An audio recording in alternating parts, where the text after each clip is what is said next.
Hello and welcome to Great Crimes and Trials of the 20th century. Britain's Great Train Robbery of the early 60s is one of those crimes which has gone into contemporary folklore. At the time, it was an audacious criminal operation that netted its perpetrators one of the biggest heists in British history. Later, it became even more famous for the exploits of one of the gang, Ronald Biggs, as he continued to elude capture around the world in places as far apart as Australia and Brazil.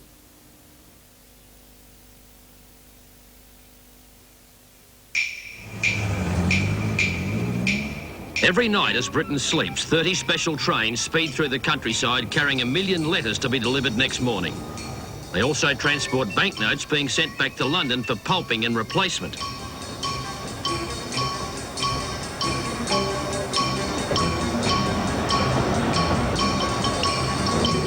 In the summer of 1963, two criminal gangs got together to stop the Glasgow to London travelling post office. They planned to uncouple the carriage carrying high-value packages and transfer the sacks to waiting vehicles. On the night of the 2nd of August, the Up Special Express consisted of a diesel engine and 12 coaches, all filled with mail and the men sorting it.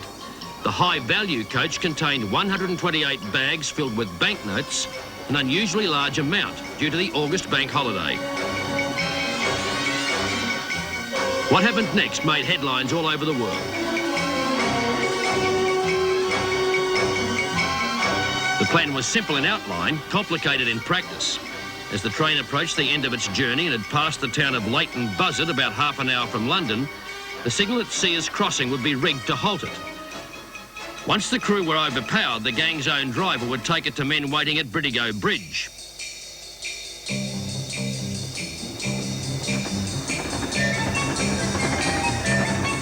The train was to be stopped by placing a glove over the green light and rigging up a battery-powered red bulb next to it.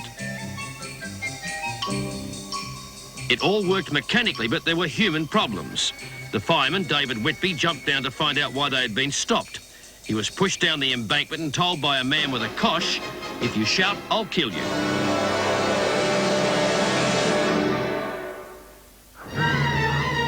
Allowed back in the cab, the fireman found his driver, Jack Mills, on his knees, his head bleeding. It was full of men with balaclavas masking their faces. The gang discovered that their so-called expert was unable to move the engine and the uncoupled carriages, so they forced the wounded driver, Mills, to do it for them.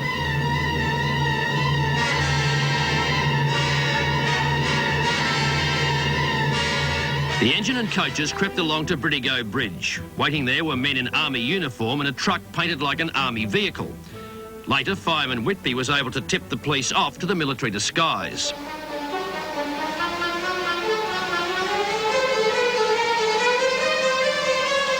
At the bridge, the windows of the high-value package coach were smashed and the sorters overpowered. The gang allowed themselves only a strict 15 minutes and left 8 bags behind rather than delay. They handcuffed the driver and fireman and warned them to keep quiet for half an hour. Their haul was 120 mail bags containing over £2.5 million in used banknotes. The alarm was eventually given by the guard from the stranded train, and by 6 a.m. investigators were climbing the signal gantry to discover how it had been rigged.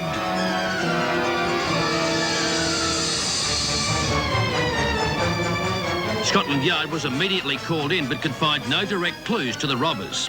Every surface was tested for fingerprints, but curious children had clambered in and spoiled most of the forensic chances.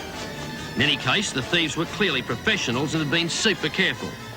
The best lead was given by the warning to keep quiet for half an hour.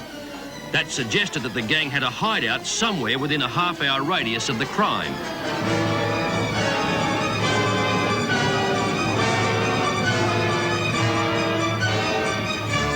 The driver of the train, Jack Mills, had been badly hurt by his beating and couldn't identify his assailants. No, you can only see their eyes. They all look the same to me. Did any of them speak to you? Yes, 3 of them. What did they say? Oh, the only thing they did was threaten me. One man kept wiping the blood from out of my eyes. And afterwards, one of the men, when I was lying on the grass, he said, if you hadn't to grapple with me, I wouldn't have hit you. But you felt you had to. Well, I wanted to save my train if possible. I thought there was only 2 bandits. Now, of course, they're no different. How many do you think now that there were? Oh, it's around about 20. They were everywhere. They didn't speak to each other.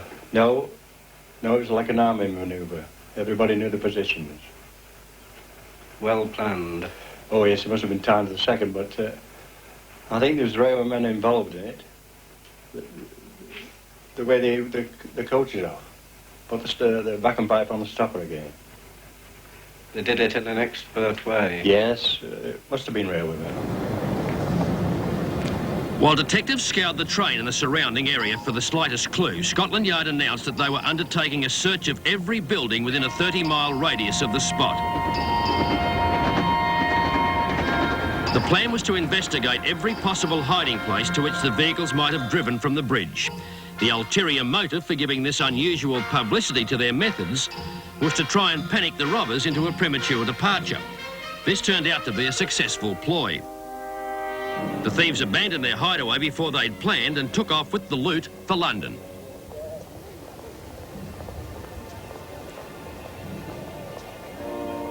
Buckinghamshire police, based in Aylesbury, started methodically searching the countryside. Their investigations ranged from the outbuildings of Lord Rosebery's nearby country house Mentmore Park to haystacks in fields. In London, every known informer was questioned. Their information confirmed Scotland Yard's hunch that a London gang was responsible for a haul now known to be over £2.5 million. On Monday the 12th of August, word came that a farm labourer had reported a farm near the village of Oakley had been abandoned and there was an army truck in a shed. At first the police had filed away this report with the other 400 a day they were getting. But when he phoned again, a constable was sent to take a look at Leatherslade Farm. He climbed in a window and went down to the cellar where he saw a heap of post office mail bags and torn up wrappers with the names of banks. He had found the hideout.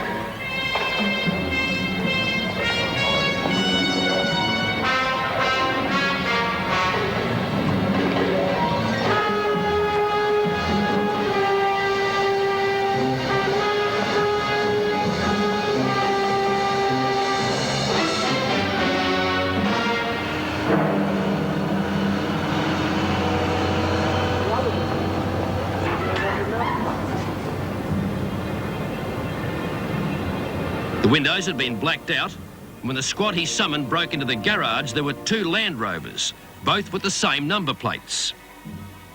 In front of the house, they saw the ash of a bonfire and a half-dug hole. Inside, there were stacks of abandoned supplies, and despite wearing gloves most of the time, the gang had left enough fingerprints and palm prints to work on. Although they'd carried out the operational side with military precision, they'd made the mistake of relaxing at their headquarters.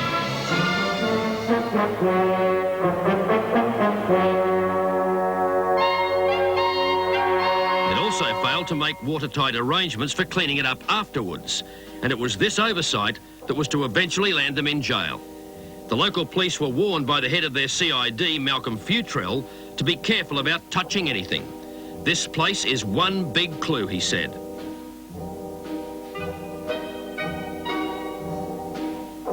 And the labourer who spotted the farm, John Maris, became an overnight hero as he described what had led to his discovery.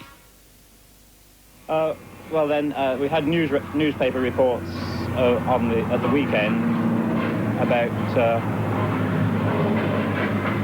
police were asking for information about lonely, isolated farms that had just changed hands, and I knew Leatherslade was one such farm, and so I went and had a look up there. And what you saw made What you... I saw, I was very suspicious then.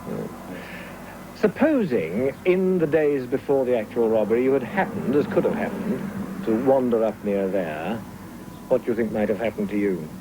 Well, I dread to think of what might have happened. The first arrests came in Bournemouth on the 14th of August. The policeman's widow who lived here had a lock-up garage to let. She was suspicious when 2 men produced a large wad of notes to pay her for 3 months in advance. While they were putting their van in, she phoned the police. 2 detectives came to the garage and the men panicked and ran off.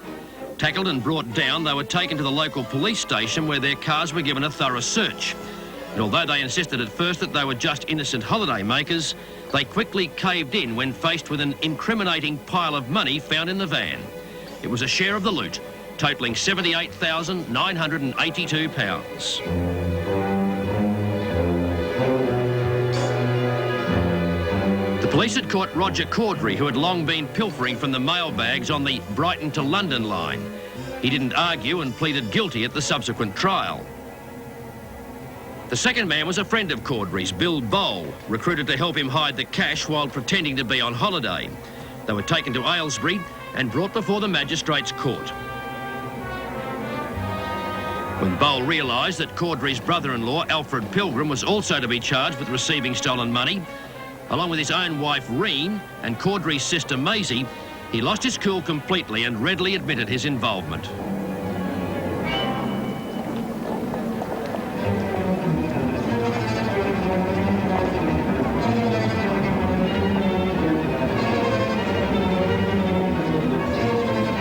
Two days later, on the 16th of August, 4 suitcases containing £100,000 were found in a Surrey wood. There was also a receipt which led to a solicitor's clerk named Brian Field, who had handled the purchase of Leatherslade Farm. The vehicles found there were taken for tests. Forensic scientists found traces of a distinctive yellow paint on the pedals.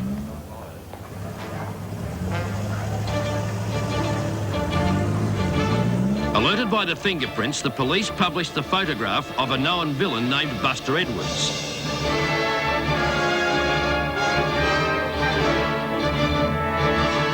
Another, Charlie Wilson, went missing with his girlfriend Mary Manson. The prints of the suspected gang leader, Bruce Reynolds, had also been found at Leatherslade Farm. Those of another man, Jimmy White, had been discovered in a caravan near the Surrey Wood. When police prized off its panelling, they unearthed over £30,000.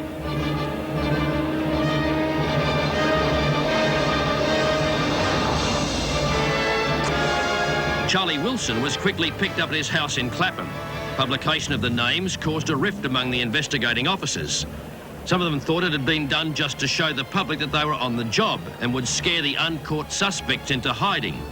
But Mary Manson gave herself up. Although the police were pretty certain she had been at Leatherslade Farm, they couldn't prove it.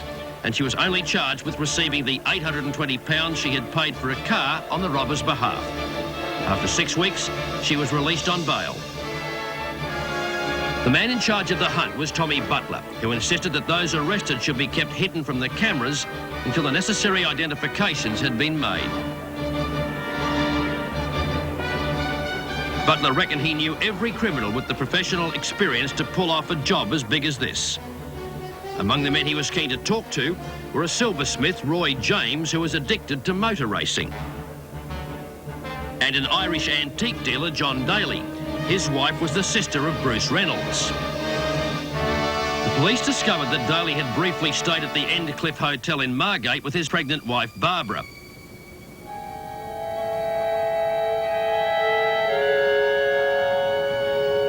The fingerprint experts were immediately called in. What they were looking for was a palm print to match one found on the bathroom wall at the farm. On the 3rd of December, an underworld tip-off led Butler to Daly's hideout in London's Eaton Square, and he arrested him. The next arrest was of Putney hairdresser Gordon Goody. He was found to have yellow paint from the van's pedals on his shoes. Over the next few weeks, the police brought in a series of other suspects. These included Ronnie Biggs, James Hussey, Leonard Field, Thomas Wisby, Brian Field and John Denby Wheater. A major prize for Butler was Roy James, nicknamed the Weasel by the press. 40 policemen came for him at his hideout in Riders Terrace, St John's Wood. James grabbed a leather bag with £12,000 in it and ran along the roofs of the terrace. But as he jumped to the ground, he found himself faced with a detective. He claimed the bag was nothing to do with him. On On the same day, John Daly was captured and both men were bundled off to Aylesbury to be charged.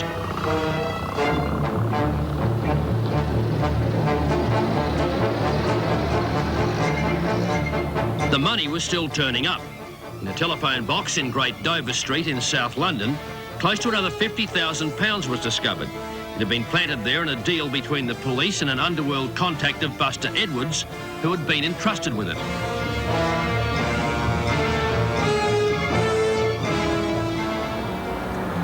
On the 20th of January 1964, the trial began of those so far caught and accused of involvement in the Great Train Robbery.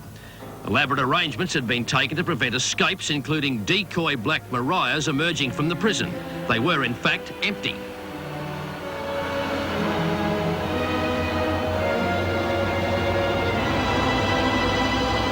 "1,700 exhibits had been prepared for presentation in court. 2,350 written statements had been taken from witnesses. The quiet market town of Aylesbury had never seen such excitement. Afraid that a London jury at the Old Bailey might be nobbled by these powerful underworld figures, the Crown decided to adapt the Aylesbury Council Chamber.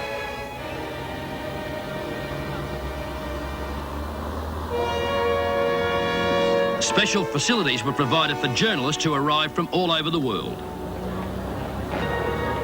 There was a total of 40 barristers, the accused sharing 9 eminent Queen's Counsel, each with his juniors. They were ranged against 2 QCs and their juniors for the prosecution.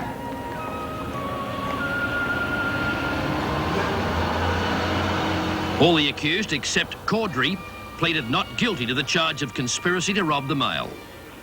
The prosecution took 3 weeks to present its 200 witnesses, each adding to the picture of a large gang of desperate men determined to get their hands on a fortune.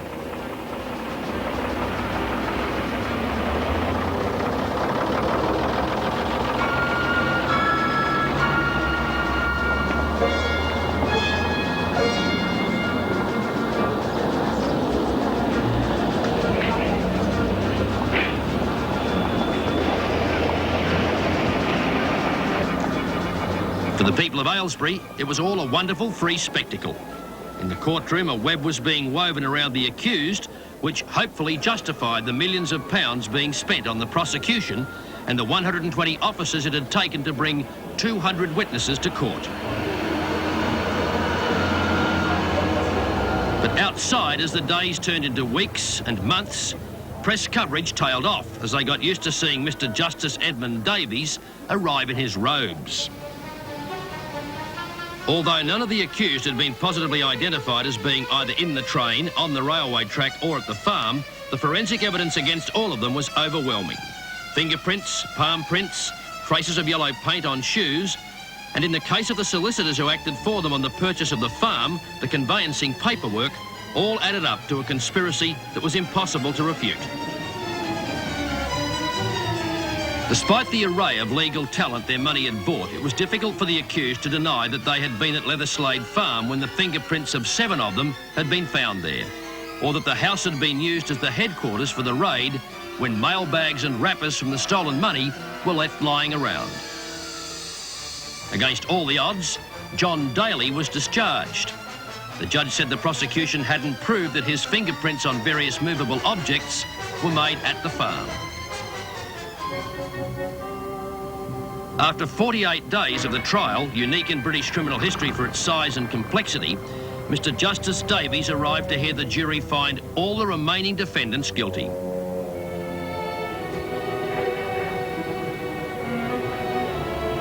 Then he passed his sentences, all harsh. Bill Bowl, at 50, the oldest of the defendants, who may not have been on the robbery, but was caught helping his pal Gordon Goody, 24 years in jail, later reduced to 14. Charlie Wilson, one of the moving spirits of the plot who raised the money to make it happen, 30 years.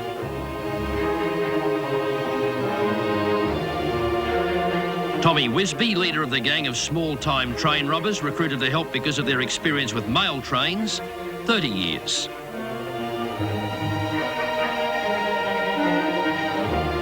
Jim Hussey, key strongman in the loading of the truck with the money, 30 years. Lenny Field, who acted as a front man for the purchase of Leatherslade Farm, 24 years, later reduced to 5.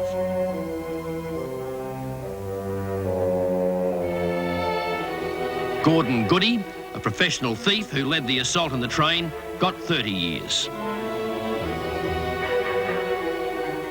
John Wheater, the solicitor who arranged the purchase of Leatherslade Farm because of his war record, got only 3 years.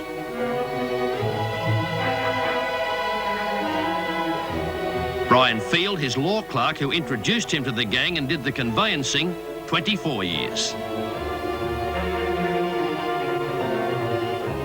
Bob Welch, one of the heavies, recruited for his strength, 30 years. Roy James, who cut the telephone wires by the track and helped Caudry fix the signal and uncouple the coaches, 30 years.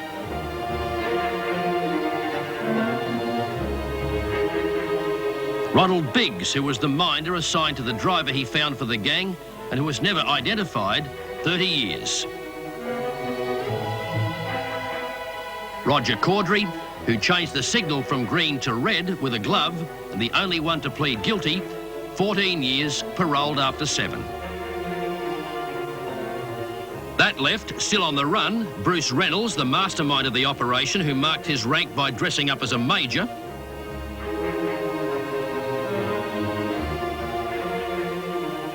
Buster Edwards, another of the originators of the robbery. And Jimmy White, ex-paratrooper in charge of supplies and the truck who painted it yellow after the robbery to pass it off as belonging to a brick company. As the Black Maria took the 12 who had been sentenced to 12 separate prisons, they were already plotting how they would escape.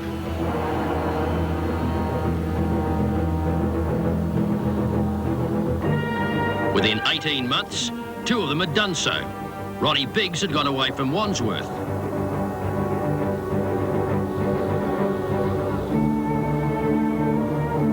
And Charlie Wilson from Winson Green. 3 years later, Wilson was tracked down in Canada by Tommy Butler and rearrested. He'd gone first to France and then to Mexico. On the 10th of April 1966, Jimmy White was finally arrested in Dover. He got 18 years. Then Buster Edwards, who found life on the run in Germany and Mexico boring and expensive, gave himself up. He got 15 years.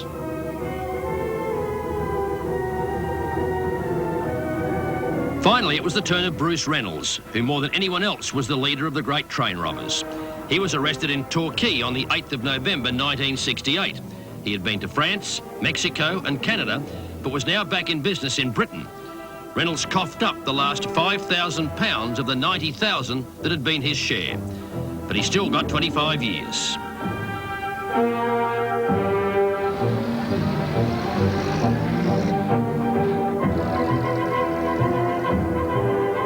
This left escapee Ronnie Biggs, who managed to get to Australia and then to Rio. The least important train robber turned into a comedian, laughing at attempts to catch him.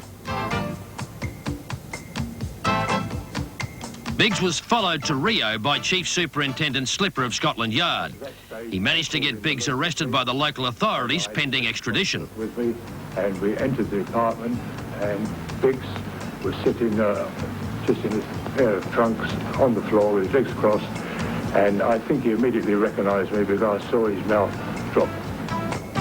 But under Brazilian law, a jubilant Biggs was released when his girlfriend, Raimunda Castro, turned out to be pregnant.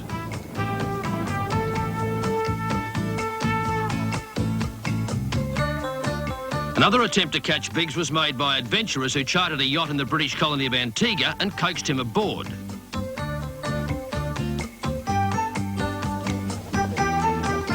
But when they got him to Bermuda and attempted to claim their award, the kidnapping founded on similar legal grounds. And this time, the Black Maria took him to freedom.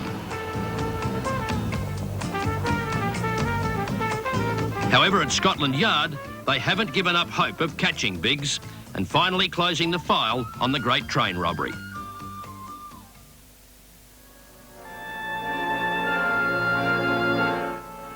George Negus returns with more great crimes and trials of the 20th century at the new time of Saturday night at 9:30 from Saturday the 9th of April. And remember, you can find the book from the series at ABC shops. Next Friday, Rowan Atkinson, Miranda Richardson and Stephen Fry star in an altogether very different history of England. Join us for Blackadder next Friday night at 8 o'clock. Coming up after a news update, John Hind.